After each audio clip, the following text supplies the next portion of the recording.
Hey, fancy seeing you here. Today, we're going to dive into one of the most frustrating, most confusing, and most heavily documented mysteries in modern intelligence. This isn't folklore. This isn't internet nonsense. This is a case that has rocked the State Department, fractured the CIA internally, triggered congressional hearings, and temporarily shut down diplomatic missions. Even with all this noise, the U.S. government still can't give a straight answer. Today, tonight, right now, we're going to follow the evidence and only the evidence to figure out what the hell is going on. But first, let me introduce the co-host of the Triple T Podcast, because the voice you're hearing, it's me, it's Matt, it's Beard Laws. And joining me, as always, the one, the only, the mysterious Luther Grimwood. Thank you, Matt, aka Beard Laws. And ooh, do I love a good mystery that gets the gears of the State Department all jammed up by the beard of Neptune. Let's stir this pot and see what floats to the top. We're diving right into the thick of it, and I'll be here to add a touch of old world charm and modern wit to the tale. So let's get to the bottom of this enigma together. All right, but before we do, we have a little tradition here where we come up with an episode drink. And today, I've came up with one. We're going to call it the Directed Energy Daiquiri. Yeah, we're doing it because an Havana-themed cocktail for Havana Syndrome. A little dark humor never hurt anybody, unlike whatever hits those diplomats, right, Luther? Absolutely, Matt. A little dark humor is just the right seasoning for a mystery like this. So let's raise a glass of that directed energy daiquiri and toast to unraveling a puzzle that's left plenty of folks scratching their heads. And hey, if the cocktail's strong enough, maybe it'll even help us channel some of those deep state secrets. Or at least have a good laugh while we try. Oh, we're going to have a good laugh. And not only are we going to have this drink, but we're going to make this a little bit of a drinking game. Every time Luther says absolutely, you have to take a sip, because for whatever reason, it's his favorite word. Maybe he'll stop doing it, or maybe you'll end up having too much of the cocktail of the episode. But let's get in how to make the directed energy daiquiri. It's going to go 2 ounces of white rum. Because of course you got to have a little rum with a daiquiri, right? We're going to go with 1 ounce of fresh lime, 3/4 ounce of simple syrup. We're going to add 3 ice cubes that slowly crackle like the mysterious microwave pulses. Shake it harder than a CIA officer sprinting out of a compromised hotel. Serve in a chilled glass with a lime wheel. You pretend that is a classified satellite dish. Sip responsibly or irresponsibly. That part's on you. Oh, I love it. We've got ourselves a perfect little game. Every absolutely is a reason to take a sip. And hey, I'll do my best to keep it unpredictable, though no promises. So there you have it, folks, the directed energy daiquiri recipe. A little humor and a whole lot of intrigue. Let's dive into this mystery and see where the facts lead us. All right, if you want to dive in, then let's dive in, because the first signs of the Havana Syndrome didn't come from social media rumors or even fringe websites. They came from inside the United States government channels in late 2016 during the Obama administration's normalization efforts with Cuba. Diplomats stationed in Havana started reporting extremely specific symptoms. 1, sudden ear pressure. 2, piercing head pain. Little vertigo, little nausea, a little bit of cognitive fog, difficulty forming new memories, hearing distortion, and vision was blurring, and in some cases, permanent balance disorders. Luther. That is pretty specific, pretty miserable, and I feel terrible for anybody that had to go through any of those. Yeah, absolutely. And there we go. First sip for the game. But seriously, that's a pretty rough list of symptoms, and it's no wonder it caught everyone off guard. It's one of those cases where the more you hear about it, you realize this isn't just some vague discomfort. It's a full-on intelligence world headache in every sense. And honestly, it just gets more bizarre from there. So let's keep peeling back the layers and see what else we find. Doctors, though, Luther, they noted something unusual. Symptoms were triggered inside specific rooms and disappeared immediately outside. That alone eliminates almost every natural explanation. The State Department quietly evacuated personnel. Canada, they evacuated theirs too, and later sued Cuba for damages. But the real evidence came from medical imaging. Researchers at the University of Pennsylvania studied 21 confirmed victims and published their findings in the JAMA in 2018. They found differences in brain white matter, auditory pathways, and vestibular networks compared to healthy controls. Luther, break all that down for the simple folk, for the people like me that have no idea, medical terminology. Absolutely. Ah, there's another sip. And let me break it down in everyday terms. Basically, what those researchers found is that the brains of the people who went through this whole Havana Syndrome ordeal actually shown some real measurable changes. Think of it like this. Parts of their brain that handle hearing, balance, and just sort of spatial awareness were a bit different from people who hadn't been affected. In other words, something really did leave a physical mark on them. So this isn't just in their heads metaphorically, it's literally in their heads. And that's a big deal. It means we're dealing with something that left a real fingerprint, and now it's just about figuring out what kind of invisible hand did it. So yeah, that's the simple version. It's basically brain science saying, yeah, something real happened here. Gotcha. So they weren't imagined symptoms. These were footprints of neural disruption. And that's a lot, really, to start this episode. And that's a lot. And you're thinking, well, they'll probably just continually focus on this. But no, something even stranger then happens. When the US sent FBI investigators to Havana to collect sound recordings, the audio contained a consistent pulse chirping pattern. The government publicly blamed, you'll never guess it, crickets, Luther. They blamed crickets. Oh, crickets. Absolutely the go-to suspects in any top secret mystery, right? And there's another sip for the game. But seriously, it's kind of wild that they pinned it on crickets as if a bunch of chirping insects were putting off a Mission Impossible style operation. It just goes to show how strange this whole thing got. You got serious brain changes on one hand, and on the other, you got investigators going, well, maybe it's just bugs. So yeah, it's a lot to take in, and it definitely keeps us on our toes. Let's just say this story is full of twists, and blaming crickets is just one of the weirder ones. And they even got very specific with the cricket. And I'm going to butcher this name, so Luther's going to have my back here. But I'm going to go with the Onogrolis celerinctis, the Indie short-tailed cricket. Ugh, I butchered that. But Luther, how do you really say it? You can laugh at me. It's all right. Oh, you know I've got your back. And you did pretty well with that one. It's something like Anurogridus celerinictus. But hey, it's a mouthful for anyone who doesn't hang out with short-tailed crickets on a daily basis. And if you butchered it, well, that just adds a little extra flavor to the episode. Like a garnish on top of that directed energy daiquiri. So we'll roll with it, have a laugh, and keep rolling forward. Yeah, I would have my back. I appreciate you. Fun fact, though, scientific analysis later proved that the cricket call did match the frequency, but not the directionality or the physical symptoms, obviously. I mean, these crickets aren't just going to, make you have vertigo because they're doing their call all the time. But, and what's even more crazy is a cricket isn't just going to collapse a trained CIA officer. And yep, that was the official explanation for nearly 2 years. Meanwhile, behind the scenes, more cases were starting to spread. Absolutely. And that's another sip for anyone playing along. But yeah, you've nailed it. It's one of those moments where the official story just didn't really hold water and everyone kind of knew it. I mean, blaming crickets for something that serious is like saying the dog ate your top secret homework. It just doesn't quite add up.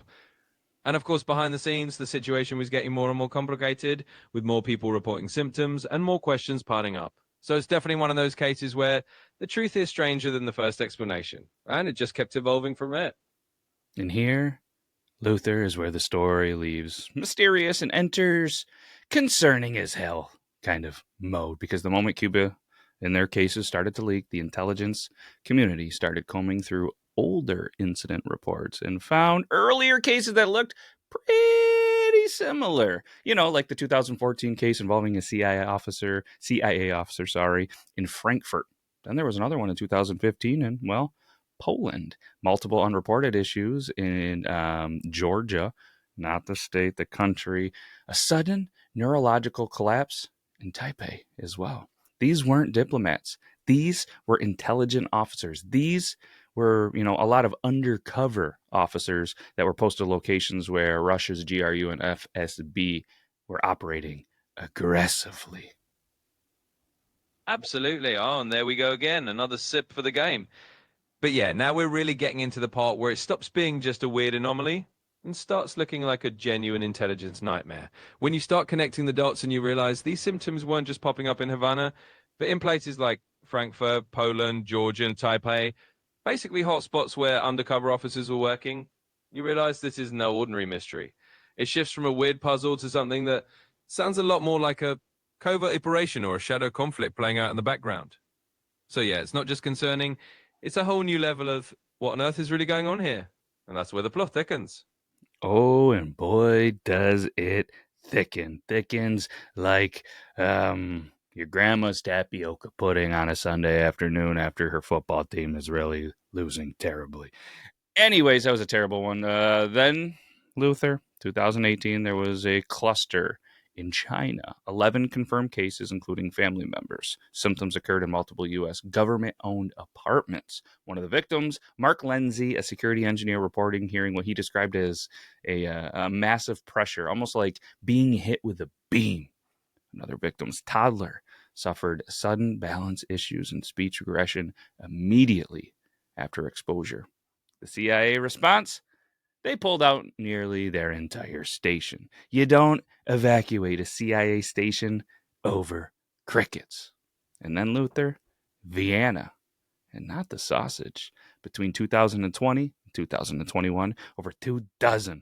That's 24 for anybody that can't do math. Unless it's like a baker's dozen, then it could be like a little bit more, maybe like 26, 27.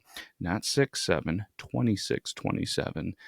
U.S. officials, intelligence officers, and diplomats in Austria reported identical symptoms. Vienna is one of the most busiest intelligent crossroads on the entire planet, home to over a dozen international agencies, hundreds of spies, and multiple rival services. Absolutely. And we've got quite the thickening pudding of a plot here. That was a fun analogy, by the way. So yeah, once you start seeing this pattern pop up, not just in one or two places, but in multiple global intelligence hotspots, China, Vienna, all these other locations, it's no longer just a quirky Havana story. It's a full-blown global scale mystery that makes everyone in the intelligence world raise an eyebrow. And you're absolutely right. Nobody's putting a whole CIA station out of a city because of some chirping insects. Vienna in particular is like a giant chessboard of international spies and diplomats. So having these incidents there just cranks up the tension even more. So yeah, this isn't just a one-off. It's a pattern that's got a lot of smart people scratching their heads and wondering what the next move is. Let's just say this plot is as thick as it gets. Yeah, and if you ask the intelligence world to pick a city where a microwave-based intelligence tool might be testing, you know what they'd point to? Vienna.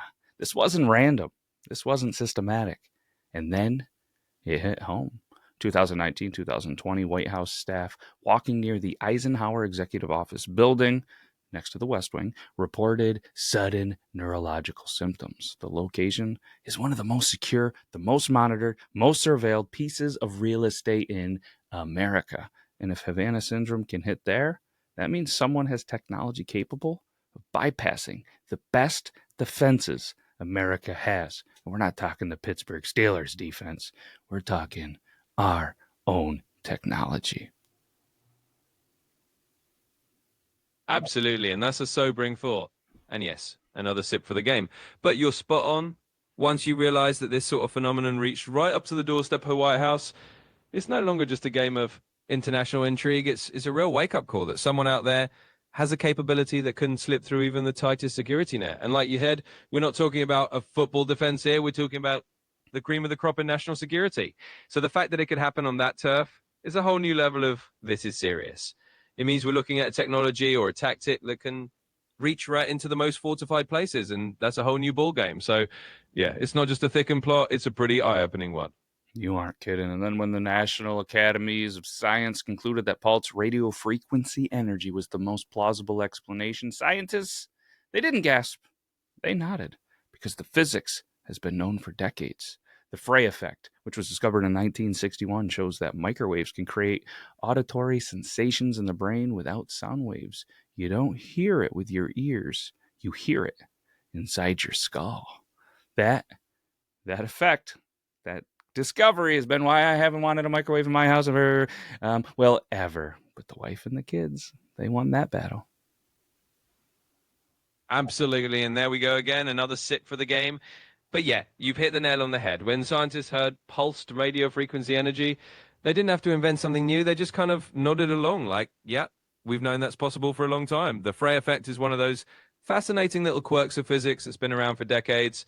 And it's like a secret ingredient in this whole story. It's not science fiction. It's just science that's been sitting there waiting for someone to put it to use.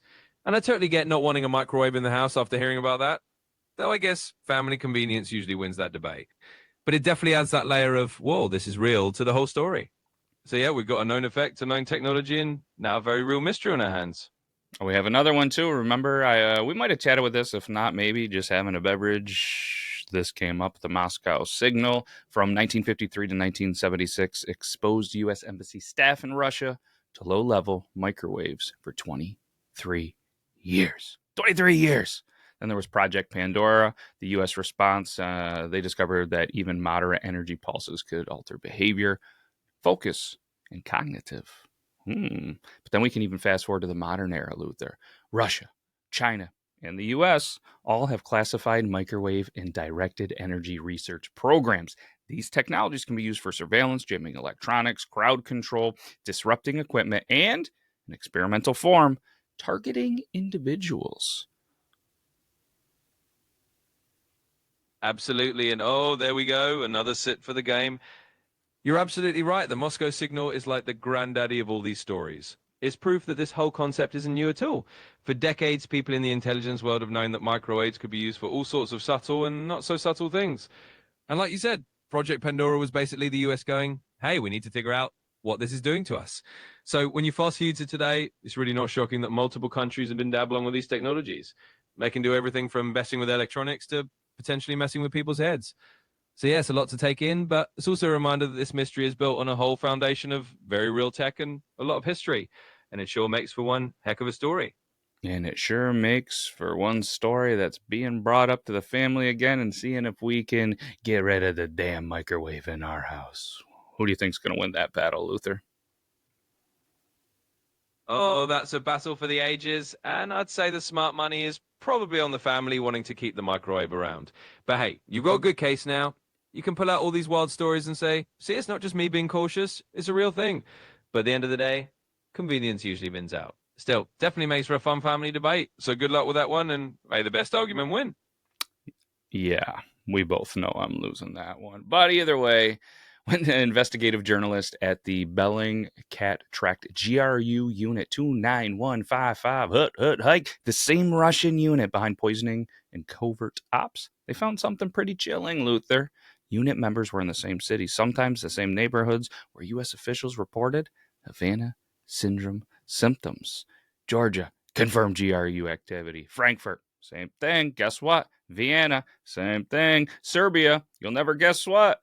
Same thing. Even the phone data of some GRU officers pinged in areas aligned with victim reports. Is that proof? Not on its own, but intelligence analysis is rarely about a single smoking gun. It's about patterns. Luther, I'd say this pattern's pretty darn loud, right? Absolutely, and that's a big sip for that one. Yeah, that pattern's practically screaming at this point. When you see the same GRU unit footprint showing up again and again in the same places that these incidents occur, it's like seeing a trail of breadcrumbs that all lead back to the same kitchen. And you're right, in intelligence work, it's not always about that one smoking gun. It's about the patterns, the connections, and the recurring names and faces that keep popping up. So yeah, it may not be a courtroom level of proof, but in the world of cloak and dagger, it's a pretty loud message. And it definitely gives you that sense that there's more than just coincidence at play here. It's a pattern that's hard to ignore. It is very hard to ignore, especially 2024 NIH study claimed victims show no long-term structural MRI damage, but that doesn't contradict earlier findings. I mean, that's a positive for a negative, right? Absolutely. And there's another sip for the game. But you're right. It's a bit of a silver lining. Even though that NIH study said there was no long-term structural damage on MRIs, it doesn't mean that the earlier evidence of changes wasn't real. It's more like saying, okay, maybe there's no permanent physical footprint we can see on a scan years later. That doesn't erase the fact that something real and measurable happened in the moment. So yeah, it's positive in the sense that we're not seeing lasting physical damage, and that's good news for the people affected. But it also doesn't undo the reality that something happened. It's just one more piece of the puzzle. And in this case, maybe a bit of a relief that at least there's no permanent scoring. So yeah, a positive for a negative, exactly. Look at me doing things and stuff over here, because let's put a little science in there, because early scans did show functional changes in brain networks, not structural ones, functional changes that can heal. They don't have to leave scars. It's almost like a concussion. Your brain can be injured without leaving a visible mark. Absolutely. And that's a perfect analogy. That's another sip, by the way. It's kind of like a concussion or a temporary disruption. The brain can go through something that affects how it functions without leaving a permanent structural mark that you'd see on a scan years later. So those early scans were basically catching the brain in the middle of dealing with whatever was going on. And then over time, it might heal up and look normal again. It's a bit like having a bruise that fades. So yeah, it all fits together in a way that makes sense. It's less about permanent scars and more about the fact that something real happened, even if the brain can recover over time. It's a fascinating piece of the puzzle and definitely a good way to look at it. More functional than structural, but still very real. Very real. So the 2024 findings, they don't debunk, I guess, the Havana Syndrome. They just say the victims' brains didn't stay permanently damaged. And honestly, it's great news for them, but absolutely useless, probably, in solving the mystery, right? Absolutely. And there we go with another hit. You've got it exactly. It's really good news for the folks who are affected because nobody wants to hear that they've got permanent damage. But you're right, it doesn't really crack the case wide open. It just kind of tells us that the mystery isn't leaving a permanent mark that we can see on a scan down the line. It's like, okay, we know something happened, we know people were affected, but this particular piece of news is just about what didn't happen in the long run. So, yeah, it's a relief for the victims and maybe a bit of a shrug for the investigators. The core mystery is still there, and we're still left with that same big question of who, what, and how. So it's good news, but no magic bullet for the mystery. Exactly. And I mean, I guess if you had to take a guess right here before we start to wrap things up, you asked it: who, what, when, where, why, how, or whatever. Who are you thinking? What's your gut say that is responsible behind this? Absolutely, and there's another sip for that one. So if I had to go with my gut, let's say all those patterns and clues are kind of nudging us in the direction of skate actors with a history of this kind of tech. It's not like we can say with 100% certainty, but if you've got the same GRU unit popping up in all these places, it's a pretty strong hint. So yeah, my gut says it's likely tied to a state level operation, probably someone with a track record of this kind of mischief, like the GRU or a similar group. It just fits too well to ignore. But of course, that's just the gut feeling based on the patterns. We're still in the realm of educated guesses. So yeah, that's where I'd lean.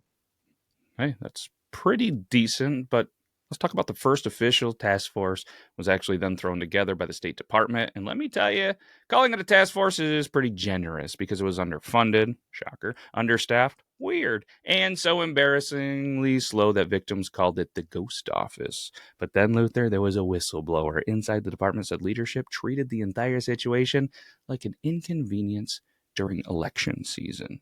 And meanwhile, the CIA ran its own internal investigation, completely separate. Pretty aggressive, much more aggressive. They assigned a senior officer who had previously hunted down Osama bin Laden. That's a level of seriousness they were bringing to the table. That's some serious stuff. That's like the best dish. That's like bringing the turkey to Thanksgiving dinner table, right? That's pretty darn serious. Unless you don't eat meat, then, well, green bean casserole. But either way, the CIA team concluded there was likely a foreign adversary that the pattern of attack suggested coordination in field testing. They didn't name Russia publicly, but everyone reading those reports could, well, read between the lines. But then there was some backlash, a little bit of whiplash. In 2022, the Office of the Director of the National Intelligence, the ODNI, announced that the majority of cases were unlikely to have been caused by any foreign adversary. Victims, CIA officers, and career diplomats went ballistic. They accused ODNI of minimizing the threat to avoid political consequences. Because here's the part that doesn't make the press release. ODNI was using different evidence, different data, different case files, and in some cases, different definitions of what counted as a real incident. They reported the exclusion of dozens of cases that the CIA considered credible. They ignored the original medical imaging from Penn. They ignored the Vienna cluster. They ignored the White House cases entirely and buried it deep in classified annex. You know, the part Congress sees. But the public, we don't. ODNI admitted they didn't have access to all intelligent community data. Translation, they reached a conclusion. without all the evidence. That's why multiple senators publicly blasted the report. Marco Rubio said ODNI is pretending this isn't happening. Senator Susan Collins said the victims were being gaslit. Senator Mark Warner, not exactly a conspiracy guy, demanded a full cross-agency review. Meanwhile, the people actually affected, they were getting worse. Some developed permanent vestibular damage, the balance system in your inner ear that really gets the vertigo going and everything like that, I do believe. Others developed migraines so severe they couldn't drive, and several CIA officers never returned to duty. A handful resigned completely from government work. Absolutely. And wow, that's a big sip for that one. You really painted the full picture. I mean, it's like a bureaucratic tug of war on top of a real human crisis. On one hand, you got the CIA taking it as seriously as hunting down a top terrorist. And on the other, you've got the ODNI basically doing a nothing to see here routine. And the victims are caught in the middle, which is just rough.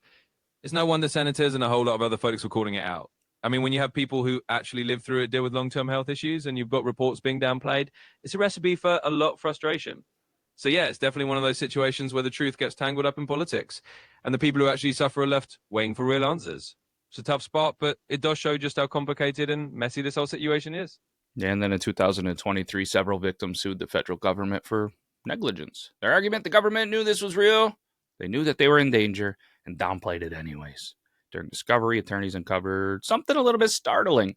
The U.S. had internal documentation from far back as 2012 describing similar unexplained neurological incidents in overseas personnel. That's 4 years before Havana. 4 years before the public ever heard a whisper. The government wasn't blindsided in 2016. They were already aware that this was happening. And that's what just kind of makes this entire case different from, I guess, other mysteries. It's not one event. It's not one night, not one embassy, not one country, not one administration. This is a decade-long pattern across multiple continents documented by multiple agencies with victims across intelligence, diplomacy, and national security. And yet somehow the official line is still, we don't know what this is. I mean, at a certain point, we don't know starts sounding a whole lot like we don't want to say. Absolutely, and that's a perfect final sip for the game. You've summed it up perfectly. At a certain point, when you hear "we don't know" over and over again, and you see all these patterns and bits of evidence, it does start to feel like we don't want to say or we don't want to deal with this. It's like the whole thing is just too inconvenient or too politically messy to fully acknowledge. And that's what makes it so frustrating for the people affected. They're left holding the bag while the official story kind of dances around the edges. So yeah, it's a decade-long, multi-continent, multi-agency saga, and at the end of the day, it's a story that's still unfolding. And you're right, we don't know can sometimes be a pretty convenient way of saying we don't want to dig too deep. But it's the digging that eventually gets the answers, and hopefully that keeps happening until we get the full picture. Yeah, and speaking of digging, if you're into the digging, we did an episode on Antarctica last week where they were digging and they were finding some interesting things. You should go check it out. But either way, let's start to wrap this up, because if the Havana Syndrome is an attack, it's one of the boldest intelligent operations potentially of the century. If it's not an attack, then the United States government has allowed nearly a decade of neurological events to go unexplained in some of the most secure facilities in the world. But either way, this is the kind of mystery that keeps spies awake at night. The kind that forces scientists to admit they don't know something. The kind that politicians desperately want to make disappear. And the kind that gets people in trouble for asking too many questions. But that's why we're here. This is the Triple T Podcast. We're going to ask the questions. We're going to do the research, and we're going to dive deep. And sometimes, you know what? We're here to remind you that sometimes the most dangerous battlefields can be, might be, are the ones that you can't see. Absolutely. And that's a perfect note to wrap things up on. Another sip for the road. You're absolutely right. Whether it's an attack or an unexplained phenomenon, it's a story that just doesn't sit quietly. It's the kind of mystery that makes you realize how much we still have to learn and how many layers there are to the world of intelligence and global intrigue. And like you said, that's why we do this. We ask the tough questions, we dig in where others might not want to, and we shine a light on the shadows. So thanks for joining us on this deep dive. It's been a fascinating journey, and who knows? Maybe next time we'll crack open another mystery or two. Until then, keep those questions coming, and remember, sometimes the most important things are the ones you can't see. Love it. I'm Matt. That's Luther. And this has been the Triple T Podcast. Can't thank you enough for taking some time out of your busy day, your week, your day, your year, your whatever, to hang out here and listen to this. It truly means it. And if you're still here listening, you are the MVP. You are our favorite. You're part of the Beard Laws fam for making it all the way through this and really, really supporting us. Obviously, if you saw this, I mean, if you're listening to this, you're in the same exact spot, anywhere you can get a podcast. But if you're watching this, you found us. And if you are just listening and you want to see the video, head on over to the brand new Beard Laws Network. It's our new YouTube. We were on the Beard Laws studio. We felt like the waters were being a little bit muddied. You were getting a little bit of some true crime. You were getting a little bit of some conspiracy. You were getting some beard content. You were getting, some sports. You're getting a lot of things. And I truly feel like the people in the Beard Law studio wanted to just see beard-related stuff. So that's what's going to be there from now. We're going to have Beardtery. We're coming up with a new beard report that's going to come out every Wednesday, beard-related content, daily shorts, reactions, and stuff like that. So over on the Beard Laws Network, you're going to get the Your Town podcast, the Triple T podcast. You're going to get, what else we got going on here? Stay Out of My Fridge, the longest running podcast here on the Beard Loss, network and studio. And Friday Night Lore, Street Sign Story Time. We're going to continue giving a mix. It's going to be the home of the long form content with some short form clips from each show. So hopefully it's a good move. Feels like the right move. If it's not the right move, let us know. But either way, we can't thank you enough. And we'll be back next week. Take care, everybody.